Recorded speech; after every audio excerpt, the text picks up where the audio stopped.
نحمده ونصلي على رسوله الكريم أما بعد فقد قال الله تبارك وتعالى في كلامه المجيد والفرقان الحميد بعد أعوذ بالله من الشيطان الرجيم بسم الله الرحمن الرحيم وأنه هو أضحك وأبكى وقال النبي صلى الله عليه وسلم لا تكثر الضحك فإن كثرة الضحك تميت القلب أو كما قال عليه الصلاة والسلام. கண்ணியத்திற்கும் மரியாதைக்கும் உரிய பெரியோர்களே, சகோதரர்களே, அல்லாஹ் ஜல்ல ஷானஹு தஆலா மனிதனுக்கு இயற்கையாகவே நிறைய குணங்களை கொடுத்திருக்கிறான். மாறுபட்ட பல குணங்கள் ஒரே நபரிடத்தில் இருக்கக்கூடிய விதத்தில்தான், ஒரு அமைப்பில்தான் அல்லாஹ் மனிதனை படைத்திருக்கிறான். துக்கம், கவலை, சந்தோஷம், மகிழ்ச்சி, சிரிப்பு, அழுகை, கோபம், பொறாமை, இது எல்லாமே மனிதனிடத்தில் இயற்கையாக கொடுக்கப்பட்டிருக்கிறது. இந்த குணங்களை தான் தான் கொடுத்தேன் என்பதாக அல்லாஹ் சொல்லுகிறான். வன்னஹு ஹுவ அல்ஹக வ அப்கா. அல்லாஹ் தான் மனிதனுக்கு சிரிக்கக்கூடிய ஆற்றலையும் கொடுத்திருக்கிறான், அழக்கூடிய தன்மையும் அல்லாஹ் தான் கொடுத்திருக்கிறான். அவன் தான் சிரிக்க வைக்கிறான், அவன் தான் அழ வைக்கிறான் என்று அல்லாஹ் குர்ஆனிலே சொல்லுகிறான். ஆனால் இந்த குணங்களை எல்லாம் இயற்கையாக ஒரு மனிதனோடு படைக்கப்பட்டிருக்கக்கூடிய குணங்களை எப்படி பிரயோகிப்பது, எப்படி அதை உபயோகப்படுத்துவது, எந்த இடத்தில் எவ்வளவு உபயோகப்படுத்த வேண்டும் என்ற அளவிற்கு கூட மறுமையை முன்னிறுத்தி வைக்கக்கூடிய முஃமின்களுக்கு அழகிய வழிகாட்டுதல்களையும் அல்லாஹ் சொல்லுகிறார். பெருமானார் ஸல்லல்லாஹு அலைஹி வஸல்லம் அவர்கள் அதையும் நமக்கு வழிகாட்டி இருக்கிறார். அந்த அடிப்படையில் சிரிப்பு என்பதும் மனிதனுக்கு மிக இன்றியமையாத, மனிதனோடு சேர்ந்து படைக்கப்பட்ட ஒரு குணம். மனிதனுக்கு ஒவ்வொரு பொருளுக்கும் ஒரு வியாக்கியானம் செய்வார்கள் அரபியிலே. அதில் மனிதனுக்கு சில அறிவு சார்ந்த வியாக்கியானம் பேசக்கூடியவர்கள் இன்சானுன் லாஹிக், மனிதன் என்று சொன்னால் அவன் ஹயவானுன் லாஹிக், அவன் சுயமாக சிந்தித்து ஒரு நகைச்சுவை உணர்வை புரிந்து கொண்டு சிரிக்கக்கூடிய ஒரு பிராணி என்று சொல்லுகிறார்கள். அதனால சிரிப்பு என்பது மனிதனுடைய இயற்கையாக உள்ளதுதான். குர்ஆனில் பார்த்தால், ஹதீஸிலே பெருமானார் ஸல்லல்லாஹு அலைஹி வஸல்லம் அவர்கள் சொல்லுகின்ற விஷயங்களை எல்லாம் பார்த்தால், பெருமானார் ஸல்லல்லாஹு அலைஹி வஸல்லம் அவர்களே நகைச்சுவை உணர்வோடு இருந்திருக்கிறார்கள். அல்லாஹ்வே சிரித்ததாகவும் ஹதீஸிலே பதிவு செய்யப்பட்டிருக்கிறது. ஹஜ்ரத் இப்னு மஸ்ஊத் ரலியல்லாஹு தஆலா அன்ஹு அவர்கள் ஒரு ஹதீஸை அறிவிக்கிறார்கள். நரகத்தில் இருந்து கடைசியாக வெளியேறி சொர்க்கத்திற்கு செல்லக்கூடிய ஒரு முஃமினை பற்றி சொல்லுகிறார்கள். முஃமின்கள் எல்லாம் சொர்க்கத்திற்கு, அவர்கள் இந்த உலகத்தில் செய்த தவறுக்கு தண்டனை அனுபவித்து விட்டு நரகத்திலிருந்து சொர்க்கத்திற்கு செல்வார்கள். கடைசியாக ஒரு மனிதன் முதல்ல நரகத்திலிருந்து வெளியேறுவான். தவழ்ந்தவனாக, உருண்டவனாக, பிறண்டு எப்படியோ வெளியேறுவான். முகமெல்லாம் நரக நெருப்பில் கரிந்து போய் இருக்கும். நரகத்திலிருந்து வெளியே வந்த உடனே நரகத்தை அப்படி திரும்பி பார்ப்பான். நரகத்தை விட்டு நம்ம வெளியே வந்துட்டோம். இப்ப அவன் அல்லாஹ்வை புகழ்வான். அல்லாஹ் எனக்கு இப்ப கொடுத்திருக்கக்கூடிய இந்த நிஅமத்து முன்னோர் பின்னோர் யாருக்குமே கொடுக்க முடியாத ஒரு நிஅமத்தை எனக்கு கொடுத்திருக்கிறான். அவன் நரகத்தில் அவ்வளவு கஷ்டப்பட்டதுனால வெளியே வந்தோடனே அவனுக்கு அவ்வளவு ராகத்தா இருக்குது. அல்லாஹ்வை புகழுவான். புகழ்ந்து விட்டு கொஞ்ச நேரம் கழிச்சு பார்ப்பான். தூரத்துல ஒரு மரம் தெரியும். ஒரு மரம் தெரியும். மரம் பக்கத்துல ஒரு சிறிய ஆறு நீரோடை ஓடுவதையும் பார்ப்பான். உடனே அல்லாஹ்விடத்துல கேட்பான், இறைவா, நரகத்திலிருந்து வெளியே கொண்டு வந்துட்ட, நரகத்தில் இருக்கக்கூடிய கடைசி முஃமின் நான் தான், இப்ப என்ன வெளியே கொண்டு வந்துட்ட, இவ்வளவு தூரம் நானே அங்க போறதுக்கு அந்த மரத்துல கொண்டு போய் என்ன விட்டு, ஏன்னா அங்க நிழல் இருக்குது, பருகுவதற்கு நீர் இருக்கிறது. அல்லாஹ் சொல்லுவான், இந்த பருப்பா நரகத்திலிருந்து வெளியேறி அவங்களாகத்தான் போகணும், இல்ல நீ இறக்கப்பட்டீங்கன்னா என்னை கொண்டு விட்டுடலாம், நீ மனுஷன், இவன் கேட்டுக்கிட்டே தான் இருப்ப, நான் அங்க போய் விட்டா நீ இன்னொன்னு கேட்ப, நீ வாக்குக்கு மாறு செய்வ, இல்ல நான் கண்டிப்பா நான் கேட்க மாட்டேன், என்ன அந்த இடத்துல மட்டும் கொண்டு போய் விட்டு. உடனே அந்த இடத்துல அல்லாஹ் கொண்டு போய் விட்டுருவான். நபி ஸல்லல்லாஹு அலைஹி வஸல்லம் சொல்றாங்க, அவர் அங்க ஒரு நிழல்ல உட்காருவாரு, தண்ணி குடிச்சுக்குவார். பார்த்தா தூரத்துல இன்னொரு மரம் தெரியும், இதை விட விசாலமா இருக்குது, நல்ல அழகா காட்சி அளிக்குது. உடனே அல்லாஹ்ட்ட திரும்ப கேட்பான், எல்லாம் இன்னும் ஒன்னே ஒண்ணு, ஒரே ஒரு ஹெல்ப், என்னை கொண்டு போய் அந்த மரத்துல விட்டுரு, எனக்கு தெரியும் நீ இப்படி கேட்பேன். அல்லாஹ் பதில் சொல்லுவான், எனக்கு தெரியும் இப்படி கேட்பேன், ஆனா நீ கேட்க மாட்டேன் என்று வாக்குறுதி கொடுத்தாய். நான் இப்பொழுது மீண்டும் வாக்குறுதி கொடுக்கிறேன், இனிமே நான் கேட்க மாட்டேன், அந்த மரத்துல விட்டுரு. இப்படியே 3 மரங்களாக தாவி விடுவான். கடைசியாக சொர்க்கத்திற்கு அருகில் மிக பிரம்மாண்டமான ஒரு மரம் கேட்பான். எல்லாம் கடைசியா ஒரே ஒரு தடவை அங்க கொண்டு வந்து என்ன விட்டுறேன். அல்லாஹ் அப்பவும் சொல்லுவானா, நீ அங்க போனா அப்புறம் சொர்க்கத்துக்கு போகணும்னு சொல்லுவேன். இல்ல இல்ல இல்ல கேட்க மாட்டேன், அங்க கொண்டு விட்டுரு. திரும்ப அல்லாஹ் கடைசியா கொண்டு போய் அந்த மரத்துல கொண்டு விட்டுருவான். ரொம்ப அவருக்கு அழகா இருக்கும், நிம்மதியா இருக்கும். ஆனா சொர்க்கவாசிகள் பேசிக்கிறதெல்லாம் காதுல விழும். சொர்க்கம் பக்கத்துல இருக்கு. சொர்க்கவாசிகள் என்ன பேசிக்கிறாங்க, அவர்கள் கொடுக்கப்பட்ட நியாமத்துகளை பற்றி என்ன எல்லாம் உரையாடி கொள்கிறார்கள் என்ற சத்தத்தெல்லாம் கேட்டு அவன் கடைசியா ரொம்ப யோசிச்சு கேட்பான். எல்லாம் அந்த சொர்க்கத்துடைய வாசல்ல கொஞ்சம் உள்ள விட்டுட்டீங்கன்னா இனிமே நான் கேட்கவே மாட்டேன். நல்லா சொல்லுவான், இப்ப நீ ரொம்ப பேசுற, வேற என்னென்னலாம் கேட்கணும்னு நினைச்சிருக்கியோ எல்லாத்தையும் கேட்கு. உடனே அவன் சொல்லுவாரு, எல்லாம் அவன் யோசிப்பான் என்னென்னலாம் நமக்கு வேணும். திடீர்னு நல்லா இப்படி கேட்டாங்க, உடனே அல்லாவே எடுத்து கொடுப்பான். இப்ப சொர்க்கத்துல ஹூரின் பெண்கள் வேணும்னு கேளு, உலகத்துல நான் இருந்த மாதிரி 70 மடங்கு பெரிய சொர்க்கம் வேணும்னு கேளு, அல்லாவே எடுத்து கொடுப்பான். உடனே அவன் திரும்ப இவனுக்கு யோசனை வரப்ப அல்லாஹ் பார்த்து கேட்பான், எல்லாம் நீயே எடுத்து கொடுக்குறிய, நீ என்ன பார்த்து கிண்டல் பண்றியா அப்படின்னு கேட்பான். இதெல்லாம் ஹதீஸ்ல நபி அவர்கள் சொல்ற வாசகம்.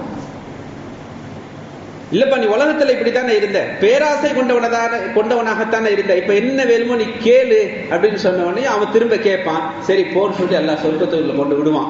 இதை சொல்லிட்டு இப்னு மஸ்ஊத் ரலியல்லாஹு அன்ஹு சிரிச்சாங்க. இந்த ரிவாயத்தை அறிவிக்கக்கூடிய அந்த சஹாபி சிரிக்கிறாங்க. மக்கள் எல்லாம் உட்கார்ந்து இருக்கிறாங்க, சிரிச்சுட்டு சொல்றாங்க, நான் சிரிக்கிறேன்னு ஏன் சிரிக்கிறேன்னு நீங்க கேட்க கூடாதா? அவன் கேட்பாங்க, சரி ஏன் சிரிச்சீங்க? நபி அவர்கள் இதை சொல்லும் போது சிரிச்சாங்க, நாங்க அமைதியா இருந்தோம். நபி ஸல்லல்லாஹு அலைஹி வஸல்லம் சொன்னாங்க, நான் சிரிக்கிறேன்னு நீங்க ஏன் சிரிச்சீங்கன்னு கேட்க கூடாதான்னு கேட்டாங்க. நாங்க நபிகிட்ட கேட்டோம், யார சொல்ல நீங்க ஏன் சிரிச்சீங்கன்னு. நான் ஏன் சிரிச்சேன் தெரியுமா? இதை சொல்லிட்டு அல்லாஹ் சிரிப்பான், அதனால நான் சிரிச்சேன் சொன்னான். அல்லாஹ்வே அந்த இடத்துல சிரிப்பான், அதனால நான் சிரிச்சேன். இந்த நகைச்சுவை உணர்வோடு இருக்கக்கூடிய சிரிப்பு இது மனிதனுக்கு தேவையான ஒன்று. இன்னைக்கு இருக்கக்கூடிய ரொம்ப ப்ரெஷர் ஜாஸ்தி, எனக்கு ரொம்ப ஸ்ட்ரெஸ் அதிகம் அப்படின்னு சிரிக்காம இருந்து இன்னைக்கு ஒரு சிரிக்கிறதுக்குன்னு ஒரு ட்ரீட்மெண்ட்டே வச்சிருக்காங்க. சிரிக்கிறதுக்கு ஒரு பார்க்கில் போய் நின்று 10 பேர் சேர்ந்து சும்மா சிரிக்கணும், எதுவுமே இருக்காது, ஆனா கத்தி கத்தி சிரிக்கணும். ஏன்? உடலுக்கு ஆரோக்கியம் தரக்கூடிய சிரிப்பு, இயற்கையான சிரிப்பை அவங்க மறந்துடுறாங்க. ஆனா அல்லாஹ் சொல்றான், அல்ஹக், அல்லாஹ் தான் உன்னை சிரிக்க வைக்கிறான். உனக்கு சிரிக்கக்கூடிய தன்மையை, அந்த குணத்தை கொடுத்தவன் அல்லாஹ் தான். பெருமானார் ஸல்லல்லாஹு அலைஹி வஸல்லம் அவர்கள் யதபஸ்ஸமு, எப்பொழுதுமே நபி அவர்கள் புன்முறுவலோடு இருப்பார்கள். யாரை பார்த்தாலும் நபி அவர்கள்ட்ட ஒரு புன்முறுவல் இருக்கும். நபியை பார்த்தா அவங்கள்ட்ட பேசணும்னு தோணும். நபி அவர்கள் அப்படித்தான் புன்முறுவல் கொடுத்தவர்களாக இருப்பார்கள். எந்த அளவிற்கு எல்லாரையும் பார்த்து புன்முறுவலோடு இருங்கள் என்று வரை சொல்லப்படுகிறது என்று சொன்னால், வலியுறுத்தப்படுகிறது என்று சொன்னால், நீங்கள் எந்த ஒரு நன்மையான காரியத்தையும் சாதாரணமாக எடை போடாதீர்கள். நீங்கள் பணமாக கொடுக்கக்கூடிய சதக்காவை கொண்டுதான் உங்களுடைய சகோதரர்களை பார்த்து நீங்கள் புன்முறுவல் கொடுப்பது என்று நபி அவர்கள் சொன்னார்கள். சின்ன சின்ன நன்மைகளையும் வீணாக்கி விடாதீர்கள். அது உங்களுடைய சகோதரனை பார்த்து நீங்கள் காட்டுகிற புன்முறுவலாக இருந்தாலும் சரி என்று நபிகள் பெருமானார் ஸல்லல்லாஹு அலைஹி வஸல்லம் சொன்னாங்க.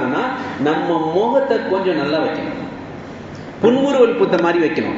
சில இடங்களில் நபி ஸல்லல்லாஹு அலைஹி வஸல்லம் அவர்கள் கடவாய்ப்பல் தெரிகிற அளவுக்கு கூட சிரித்திருக்கிறார்கள். அவ்வளவுதான் அதிகபட்ச சிரிப்பு. நபி அவர்கள் சிரிச்ச வரலாறுல எடுத்து பார்த்தோம்னா கடவாய்ப்பல் தெரிகிற அளவுக்கு சிரிப்பார்கள். ஒரு அரபி இருந்தார், ஒரு கிராமத்து வாசி. நோன்பு நேரத்துல தன்னுடைய மனைவியோடு உடலுறவு கொண்டு விட்டார். நோன்பு நேரத்தில் உடலுறவு தடுக்கப்பட்டிருக்கிறது, பாவம் என்று சொல்லப்பட்டிருக்கிறது. நோன்பு வைத்த நிலையில் ஒருவன் உடலுறவு கொண்டால் குர்ஆன் அதற்கு பரிகாரம் சொல்லுகிறது. நீங்கள் 60 நோன்பு தொடர்ச்சியாக வைக்க வேண்டும், இல்லை என்று சொன்னால் 60 மிஸ்கீன்களுக்கு உணவு கொடுக்க வேண்டும். இது மார்க்கம் சொல்லுகிறது. அவ்வளவு பெரிய தண்டனை. நோன்பு நேரத்தில் உடலுறவு கொண்டார். அவர் கிராமவாசி, அவருக்கு சட்டம் சரியாக தெரியவில்லையோ என்னவோ, அவர் மனைவியோடு சேர்ந்து விட்டு நபி அவர்களிடம் வந்து சொல்கிறார், யா ரசூலுல்லாஹி ஸல்லல்லாஹு அலைஹி வஸல்லம் அவர்களே, நான் இந்த மனைவியோடு சேர்ந்துட்டேன், இதுக்கு என்ன குற்ற பரிகாரம் இருக்கிறது சொல்லுங்க. நபி ஸல்லல்லாஹு அலைஹி வஸல்லம் கடிந்தார்கள். ஏன் இப்படி செய்தாய் என்று விளக்கம் சொன்னார்கள். சொல்லிவிட்டு இதற்கு ஒரு தீர்வு தான் இருக்கிறது. அல்லாஹ் குர்ஆனிலே இதுக்கு விளக்கம் சொல்லி இருக்கிறான். நீ ஒரு அடிமையை முதலில் உரிமையிட வேண்டும். என்கிட்ட அடிமை இல்லை, அப்படியானால் 60 நோன்பு தொடர்ச்சியாக நீ வைக்க வேண்டும். அவர் சொன்னார், யா ரசூலுல்லாஹி ஸல்லல்லாஹு அலைஹி வஸல்லம் அவர்கள் 60 நோன்பு நான் எங்கே வைக்கிறது? என் உடம்ப பாருங்க, ஒரு நோன்புக்கு இந்த கதி ஆகி போச்சு, 60 நோன்பு நான் எப்படி வைக்கிறதுன்னு கேட்கிறார். நபி ஸல்லல்லாஹு அலைஹி வஸல்லம் சொன்னாங்க, 60 நோன்பு வைக்க முடியல, இன்னும் ஒரே வழிதான் இருக்குது, 60 பேருக்கு நீ உணவு கொடுக்க வேண்டும். என்கிட்ட இல்லையே. பெருமானார் ஸல்லல்லாஹு அலைஹி வஸல்லம் அவர்களிடத்துல அந்த நேரத்துல உணவுப் பொருட்கள் ஒரு கூடை நிறைய பேரித்தம்பழம் இருக்கிறது. பெருமானார் ஸல்லல்லாஹு அலைஹி வஸல்லம் அந்த கூடை நிறைய பேரித்தம்பழத்தை ஹஜ்ரத் அபூ ஹுரைரா சொல்றாங்க, இதை அவர்கிட்ட கொடுங்க, அவர் போய் ஏழைகளை தேடி கொடுக்கட்டும். அந்த பெரிய பேரித்தம்பழம் நிறைய உள்ள கூடை அந்த சஹாபி கையில கொடுக்கப்படுகிறது. கொடுத்து விட்டு நபி அவர்கள் சொன்னார்கள், இதை இந்த மதீனாவில் உள்ள ஏழைகள் கொண்டு போய் கொடுங்க. அவர் தூக்கி தலையில வச்சுட்டு சொன்னார், யா ரசூலல்லாஹ், இந்த மதீனாவில் என்னை விட ஏழை யாருமே கிடையாது. நபி ஸல்லல்லாஹு அலைஹி வஸல்லம் கடவாய்ப்பில் தெரிய சிரித்தார்கள். சரி, நீயே வச்சுட்டு போனாங்க. நல்ல கெட்டிக்காரர் போல தெரியுது. செய்ய வேண்டியதை செஞ்சுட்டு ஒரு கூட நிறைய பேரிச்சம்பழம் நபிகிட்ட வாங்கிட்டு போயிட்டார். இன்னொரு சஹாபி இருந்தார், ஒரு ஆராபி. பெருமானார் ஸல்லல்லாஹு அலைஹி வஸல்லம் உங்களுக்கு எப்போ பார்த்தாலும் மதீனால பஜார்ல ஏதாவது புதுசா நெய் விற்பாங்க, மாவு, நல்ல சலிச்ச மாவுகள்லாம் மதீனா வாசிகளுக்கு உபயோகப்படுத்துறது இல்லை. அந்த தொலியோட சேர்ந்து அரைக்கப்பட்ட மாவு தான் உபயோகப்படுத்துவாங்க. விருந்தாளிங்க வந்தா தான் சலிச்ச மாவுல ரொட்டி சுடுவாங்க. அந்த சலிச்ச மாவு வித்தா நபி அவர்கள்ட்ட கொண்டு வந்து வாங்கி கொடுப்பாரு. ஏதாவது மதீனா பஜார்ல ரொம்ப உயர்தரமான நல்ல பொருள் வித்தா நபி ஸல்லல்லாஹு அலைஹி வஸல்லம் வாங்கிட்டு வருவார். ஆனா என்ன செய்வாருன்னா, நேரம் வாங்கிட்டு வந்து நபி ஸல்லல்லாஹு அலைஹி வஸல்லம் உங்கள்கிட்ட கொடுத்துருவார். நபி ஸல்லல்லாஹு அலைஹி வஸல்லம் வாங்குவாங்க, என்னப்பா இது உங்களுக்கு அன்பளிப்பு யார சொல்லலாம், அப்படியா, சரி சொல்லி வாங்கி வச்சுக்குவாங்க. கொஞ்ச நேரத்துல அந்த பொருளை வித்தம் வருவான், வந்து இவரை பிடிப்பான். எப்பா நீ பொருளை வாங்கிட்டு போனா காசு கொண்டு வந்து தரேன்னா காசு தரலையா, வாப்பா அப்படின்னு சொல்லி அவனை கூட்டு போயிட்டு நபி முன்னாடி நிப்பாட்டி, நபியே இது இவ்வளவா, காசை கொடுத்துருங்க அப்படின்றாரு. நபி ஸல்லல்லாஹு அலைஹி வஸல்லம், இப்ப நீ எனக்கு அன்பளிப்பா தானே கொடுத்த, அன்பளிப்பா தான் கொடுத்தேன், என்கிட்ட காசு இல்லை. நபி ஸல்லல்லாஹு அலைஹி வஸல்லம் சிரிப்பார்கள், அதை எடுத்து கொடுப்பார், காசு எடுத்து கொடுப்பாங்க. இது இயற்கையாக உள்ள நகைச்சுவை உணர்வு. பெருமானார் ஸல்லல்லாஹு அலைஹி வஸல்லம் அவர்களிடத்துல இந்த நகைச்சுவை சஹாபாக்களோடு பேசிக் கொண்டிருக்கும் போது இருக்கத்தான் செய்தது. சஹாபாக்கள்கிட்ட இருந்தது. பெருமானார் ஸல்லல்லாஹு அலைஹி வஸல்லம் சொர்க்கவாசிகள் எப்படிப்பட்ட நிஅமத்துகளை எல்லாம், அருளை எல்லாம் எதிர்பார்ப்பார்கள் என்பதை பற்றி சொல்லும் பொழுது, மனிதன் இந்த உலகத்துல எதையெல்லாம் லயித்து போய் செய்தானோ அதையெல்லாம் அல்லாஹ் இடத்துல கேட்பான். சில பேர் சொர்க்கவாசி கேட்பாங்களாம், யா அல்லாஹ் எனக்கு குழந்தை பிறக்கணும், இங்க நான் குழந்தை பெற்றெடுத்து வளர்க்கணும்பா. ஹதீஸ்ல வருது குழந்தை அந்த மாதிரி. ஒரு சஹாபி ஒருத்தர் கேட்பாரா, ஒரு சொர்க்கவாசி, யார சொல்ல எனக்கு விவசாயம் செய்ய அனுமதி கொடு. நபி ஸல்லல்லாஹு சஹாபாக்கள் முன்னாடி சொல்றாங்க, யார் ரசூலுல்லாஹ் எனக்கு விவசாயம், அல்லாஹ்ட்ட வந்து அந்த சொர்க்கவாசி கேட்பார், அல்லாஹ் எனக்கு விவசாயம் செய்ய அனுமதி கொடு. அல்லாஹ் கேட்பான், விவசாயம் இங்கேயாப்பா செய்ய போற, உலகத்தில் இல்ல நான் விவசாயம் செய்யணும். சரி போ அப்படின்னு சொல்லி அல்ல அனுமதி கொடுத்துருவான். அவர் தானியங்களை எடுத்து தூவுவார், திரும்பி பார்ப்பதற்குள் அறுவடைக்கு தயாராகி நிற்போம். இதைத்தான் நபி ஸல்லல்லாஹு சொல்லிட்டு இருந்தாங்க. அங்க இருக்கிற சில பேருக்கு ரொம்ப ஹியூமர் சென்ஸ் இருக்கும். அந்த இடத்துல ஒரு சின்ன ஒரு கமெண்ட் பாஸ் சொல்லுவாங்க. அந்த இடத்துல இருந்த ஒரு சஹாபி சொன்னார், யா ரசூலுல்லாஹ் கண்டிப்பா ஒரு அன்சாரியா தான் இருப்பாரு. ஏன்பா, இல்ல அவங்க தான் விவசாயி, நாங்கெல்லாம் விவசாயி கிடையாது அப்படின்னா. இப்ப நபி அவர்கள் சிரித்தார்கள். அந்தந்த இடத்திற்கு தகுந்தவாறு ஒரு மனிதன் நகைச்சுவையோடு இருப்பதை மார்க்கம் வலியுறுத்துகிறதுனா அது நம்ம உடலுக்கு நல்லது, நம்முடைய சிந்தனைக்கு நல்லது. நகைச்சுவை உணர்வு மனிதனுக்கு தேவை. கடுகடு சிடு சிடு முகத்தை வச்சிட்டு இருக்கிறவங்க பக்கத்துல யாரும் போறதும் இல்லை, யாரும் பேசுறது இல்லை. நபியருடைய சுன்னத் தர்மம் என்று சொல்லப்பட்ட விஷயத்தில் ஒன்று, பார்த்தவுடன் புன்முறுவல் பூர்த்தவர்களாக யாரையும் சந்திப்பது. இது நபி ஸல்லல்லாஹு அலைஹி வஸல்லம் அவர்கள் நமக்கு காட்டி தந்திருக்கக்கூடிய ஒரு வழிமுறை. ஆனால் இன்று இது வரம்பு மீறி சென்று கொண்டிருக்கிறது. இதற்கு ஒரு வரையறை உண்டு. மார்க்கம் எல்லாவற்றையும் நடுநிலையாக அணுகுகிறது. எங்கேயும் எடுத்தோம் கவுத்தோன்னு பிடிச்சா எங்க பாதாளத்துல போறது இல்ல பணம் உச்சிக்கு போறதுன்னு சொல்லுவாங்க. எடுத்தோம் கவிழ்த்தன் எதுவும் இல்லை. எல்லா விஷயத்திற்கும் நடுநிலை என்பது ஒன்று. அதனால் சிரிப்பதில் அதிகபட்சம் அந்த இடத்தில் நடக்கக்கூடிய விஷயங்களை அனுசரித்தவர்களாக நகைச்சுவையோடு சிரிப்பதை மார்க்கம் சொல்லுகிறதே தவிர, சத்தமிட்டு வெடிச்சிரிப்போடு நம்ம எல்லோரும் திரும்பி பார்க்கிற வகையில் சிரிப்பதை மார்க்கம் அனுமதிக்கவே இல்லை. அது எப்பாவது ஒன்று ரெண்டு வீட்டுல செய்யறது சரி, எதுக்கு எடுத்தாலும் கக்க பக்கம் சிரிப்பாங்க. சிரிப்பை தேடி செல்வார்கள். எங்க சிரிப்பு இருக்குது, சிரிப்பை கேட்போம், நல்லா சிரிப்போம். இது ஒரு என்டர்டெயின்மெண்ட். இந்த உலகத்தை அல்லாஹ் முஃமின்களுக்கு அந்த நோக்கில் படைக்கவில்லை. ரொம்ப அதனாலதான் சொல்வார்கள், சிரிப்பு இறை நினைப்பை தடுத்துவிடும். அதனால்தான் எங்கெங்கெல்லாம் அல்லாஹ் இபாதத்துகளுடைய வழிமுறைகளை வகுத்திருக்கிறானோ அங்கு சிரிப்பிற்கு தடை உண்டு. தொழுகையில சிரிச்சா தொழுகை முறிந்துவிடும். ஏன்? அங்கு அல்லாஹ்வை நினைப்பதை உனக்கு சிரிப்பு தடுக்கிறது. சிரிப்பு மறுமையை மறைக்க செய்யக்கூடிய ஒரு பெரிய டேஞ்சரான விஷயம். ஆனா அது அளவுக்கு மீறி சிரிக்கும் பொழுது நபி ஸல்லல்லாஹு அலைஹி வஸல்லம் அவர்கள் சஹாபாக்களுக்கு உபதேசம் செய்யும் பொழுது ஃபஇன்ன கத்ரத்தல் லிஹ்க் துமீதுல் கல்ப், நீ அதிகம் சிரித்தால் உன்னுடைய உள்ளம் இறந்து விடும் என்று சொன்னார். இன்னைக்கு ஒரு டெய்லி ஒரு மனுஷனுக்கு சிரிப்பை பார்க்கறது, சிரிப்பை கேட்கறது, சிரிப்பை பத்தியே பேசுறது, சிரிப்பில் இருக்கக்கூடிய இன்னொரு முக்கியமான வரையறை என்ன தெரியுமா? இருக்கக்கூடிய நபர்களோடு பேசி கொண்டிருக்கும் போது இன்னொருத்தரை காயப்படுத்தி சிரிக்க வைப்பது இன்னைக்கு ரொம்ப பிரபலமா இருக்கு. ஒருத்தனை மட்டம் தட்டுறது, 4 பேர் சிரிப்பாங்க. ஒருத்தனை கார்னர் பண்றது, 5 பேர் சிரிப்பாங்க, எல்லாரும் சிரிப்பாங்க. அவரு மனசளவுல புண்படுவார். நபி ஸல்லல்லாஹு அலைஹி வஸல்லம் ஒரு போருக்கு போயிட்டு வந்துட்டு இருந்தாங்க. ஒரு சஹாபி தன்னுடைய ஒட்டகத்துடைய மூக்கணாங்கயிறு அவர் கொஞ்சம் புதுசா வாங்கியிருந்தாரு, அதை சுருட்டி தன்னுடைய தலைவாணிக்கு கீழே வச்சுட்டு படுத்திருந்தாரு, மிஸ் ஆயிடக்கூடாது அப்படின்னு. மற்ற சஹாபிகள்லாம் பார்த்தாங்க, என்ன ஒட்டகத்துடைய மூக்கணாங்கயிறு எடுத்து வச்சிருக்கிறாரு அப்படின்னு சொல்லி அதை எடுத்து ஒளிச்சு வச்சுட்டாங்க. இவர் எந்திரிச்சாரு, மூக்கணாங்கயிறை காணோம், விடவெடுத்துட்டாரு. ஆஹா காணமே அப்படி அங்கங்க தேடுறாரு. இதை பார்த்து எல்லாரும் சிரிக்கிறாங்க. பெருமானார் ஸல்லல்லாஹு அலைஹி வஸல்லம் அதை பார்த்து சொன்னார்கள், ஒரு முஃமினை பாதிக்க வைத்து சிரிப்பதற்கு நமக்கு அனுமதி கிடையாது. ஒரு முஃமினுடைய கண்ணியம் காபாவுடைய கண்ணியத்தை விட உயர்ந்தது என்று நபி அவர்கள் சொல்லியிருக்கிறார். அதனால யாரையும் மட்டம் தட்டி பேசக்கூடாது. லா யஸ்கது கௌமும் மின் கௌமின் அஸா யகூனு கைரன் மின்ஹும், நீங்க யாரையும் பரிகாசப்படுத்தாதீர்கள், கேலி செய்யாதீர்கள், கிண்டல் செய்யாதீர்கள். அவர்கள் உங்களை விட சிறந்தவர்களாக இருப்பார்கள். நம்ம இங்க கேலி பண்ணிடுவோம், கிண்டல் பண்ணிடுவோம். நாளைக்கு மறுமையில நம்மளோட உயர்ந்த அந்தஸ்துல இருந்தா நம்மளை பார்த்து சிரிக்க மாட்டாங்களா? அதனால சிரிப்பதற்குள்ள வரையறை என்னன்னா, எனக்கு நகைச்சுவை உணர்வு இருக்குன்னு காமிக்கிறதுக்காக 4 பேரை கிண்டல் பண்ணுவது, 4 பேருடைய மனசை புண்படுத்தி சிரிக்க வைப்பது நல்லதல்ல, மட்டுமல்ல மார்க்கத்தில் பாவம் என்று சொல்லப்படுகிறது.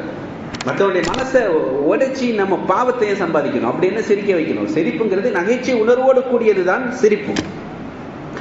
பெருமானார் ஸல்லல்லாஹு அலைஹி வஸல்லம் அவர்கள் எல்லா நேரத்திலும் புன்முறுவல் பூத்தவர்களாக இருந்திருக்கிறார்கள். அதிகபட்சம் தன்னுடைய கடவாய்ப்பில் தெரிகிற அளவுக்கு சிரித்திருக்கிறார்கள். இவ்வளவுதான். மற்றபடி யாரையும் கிண்டல் பண்ணி கேலி பண்ணி சஹாபாக்களோ ஏதோ சிரிச்சதை நபி அவர்களும் செய்யல, சஹாபாக்களை செய்ய விட்டதும் இல்லை. ஏன் நபி ஸல்லல்லாஹு அலைஹி வஸல்லம் அவங்கள்ட்ட கேட்பாங்க, யா ரசூலுல்லாஹ் நீங்களுமா விளையாடுறீங்க எங்க கூட? ஒரு பெண்மணி வந்து கேட்டாங்க, ஒரு வயசான மூதாட்டி வந்து கேட்டாங்க, எல்லாரும் கேள்விப்பட்டிருப்பீங்க, யா ரசூலுல்லாஹ் நான் சொர்க்கத்துக்கு போகணும்மா. ரசூலுல்லாஹ் சொல்லுவாங்க, கிழவிகளுக்கெல்லாம் சொர்க்கத்தில் அனுமதி கிடையாது அப்படிம்பாங்க. உடனே அந்த பெண்மணி அழுவ ஆரம்பிச்சிடும். ஐயோ கிழவி, யா ரசூலுல்லாஹ் அப்ப எப்படி சொர்க்கத்துக்கு போறது? இல்லம்மா, கிழவியா போக முடியாது, கிழவி அல்லாஹ் குமரியா மாத்தி அனுப்புவான். ஒருத்தர் வந்து யா ரசூலுல்லாஹ் எனக்கு ஒரு ஒட்டகம் கொடுங்க அப்படின்னாங்க. பிரயாணித்து ஊருக்கு போனோம், ஒட்டகம்லாம் தர முடியாது, ஒட்டக குட்டி தான் தருவேன். அவர் சொன்ன, ஒட்டக குட்டியில நான் எப்படி போக முடியும்? எப்பா எல்லா ஒட்டகமும் அதோடைய தாய்க்கு குட்டி தானப்பா அப்படின்னாங்க. இப்ப கேட்டாங்க சஹாபாக்கள், யா ரசூலுல்லாஹ் நீங்களுமா என்கிட்ட விளையாடுறீங்க? நபி ஸல்லல்லாஹு அலைஹி சொன்னாங்க, நான் உண்மையை தானே சொல்றேன். அங்க உண்மை இருக்கும்.